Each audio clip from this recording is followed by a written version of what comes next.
La première réponse, c'est qu'on ne dialogue pas avec les autres religions. On dialogue avec des croyants. C'est pourquoi d'ailleurs, au lieu de parler de dialogue interreligieux, personnellement, je préfère parler de dialogue intercroyant. Bon, ceci dit, le premier terme étant maintenant, j'allais dire, un peu vulgarisé, répandu, il faut bien l'utiliser tout de même.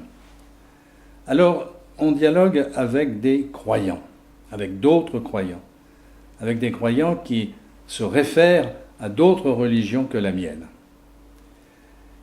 Il y a une première condition absolument essentielle, c'est qu'il faut être accueillant, savoir être à l'écoute de l'autre.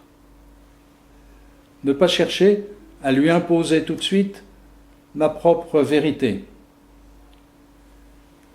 Ça ne veut pas dire que je renonce à ce qu'est ma propre foi, mais ça veut dire que je ne cherche pas à l'imposer à l'autre et que j'accueille ce qu'il a envie de me dire sur la manière dont il croit. C'est très exigeant.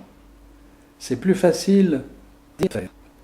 Car, par exemple, nous avons une certaine idée de ce qu'est notre foi en Jésus-Christ, de l'importance qu'elle prend pour nous. Alors que mon interlocuteur ne va pas attacher la même importance à la personne de Jésus, eh bien, il faut que je l'accepte dans ce qu'il va me dire. Donc ça, c'est une condition absolument nécessaire. Être accueillant à la parole de l'autre. La prendre au sérieux.